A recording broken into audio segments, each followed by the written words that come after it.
সফলতার গল্প। আজকে আমরা এমন একটি প্রতিষ্ঠানের নির্মাতার গল্প বলবো, যে প্রতিষ্ঠানটা আমরা সবাই চিনি, কিন্তু তিনি তো একদিনে সফল হন নাই।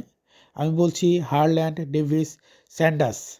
খাবারের জনপ্রিয় যে ব্র্যান্ড আছে কেএফসির কথা কে না জানে। এও সবাই জানে কেএফসির প্রতিষ্ঠাতা হারল্যান্ড ডেভিস স্যান্ডার্স একজন সফল ব্যক্তি। কিন্তু তার সফলতার পেছনে গল্প জানা আছে কি? বারবার ব্যর্থ হয়েছেন ডেভিস স্যান্ডার্স। তিনি রেলওয়ে শ্রমিক হিসেবে কাজ করেন বীমাকর্মী হিসেবে, কিন্তু কোনো কিছুতেই মন বসেনি তার। 1920 সালে নিজেই কিছু জমানো টাকা দিয়ে বোট কোম্পানি খোলেন। তারপর যোগ দেন ইন্ডিয়ার চেম্বার অফ কমার্সে। সেখানেও মন বসেনি তার।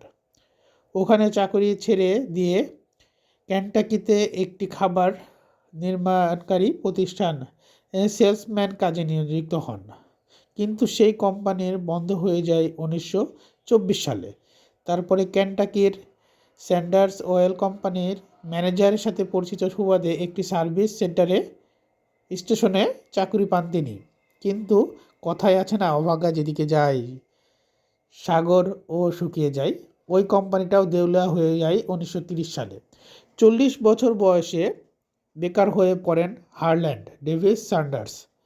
তবুও থেমে যাননি, স্বপ্ন দেখা বন্ধ করেন নাই। খাবার তৈরি করে বিভিন্ন প্রতিষ্ঠান কর্মীদের সরবরাহ করা শুরু করলেন। নানা ঘাত প্রতিঘাত হুমকি সহ্য করেও টিকে গেছেন। 1952 সালে তিনি বাণিজ্যিকভাবে নিয়ে এলেন তার অনেক সাধনার রেসিপি, কেন্টাকির ফ্রাইড চিকেন। তো এই কেন্টাকি ফ্রাইড চিকেনটাই হলো কেএফসি। আমরা কেএফসি নামে সবাই চিনি, কিন্তু কেএফসির ফুল মিনিং অনেকেই জানি না। তো এই চিকেনটি নিয়ে আসলেন, কেএফসি চিকেন। খুব জনপ্রিয় এবং খুব সুস্বাদু একটাই মাত্র ডিশ চালু করলেন। লোকজন হুমড়ি খেয়ে পড়লো নতুন এই আইটেমের চেখে দেখার জন্য। সবার পছন্দ হলো, বিক্রি করে কুলাতে পারছিল না স্যান্ডার্স। শুরু করলেন বিভিন্ন শহরে টেকনিক্যাল এবং কেন্টাকির ফ্রাইড চিকেন শাখার খোলা। প্রথমে আমেরিকা, তারপরে বিশ্বজুড়ে ছড়িয়ে শুরু করলো কেএফসি। 1955 থেকে 1965, প্রায় 10 বছর চীনে, কানাডা সহ বিশ্বের বিভিন্ন দেশে কেএফসি প্রায় 600-র বেশি শাখা খোলা হয়েছিল। রকমারি ব্যবসা চলছিল এবং সাফল্যর তীরে পৌঁছে গেলেন এই সফল ব্যক্তি। তো উনি যে এত পরিশ্রম করে কোনো কিছুতে হার মানে নাই, অনেকবার চাকরি হারিয়েছেন, অনেক প্রতিষ্ঠান চলে গেছে, কিন্তু তিনি কিন্তু থেমে যায় নাই। তো থেমে গেলেন তো হেরে গেলেন।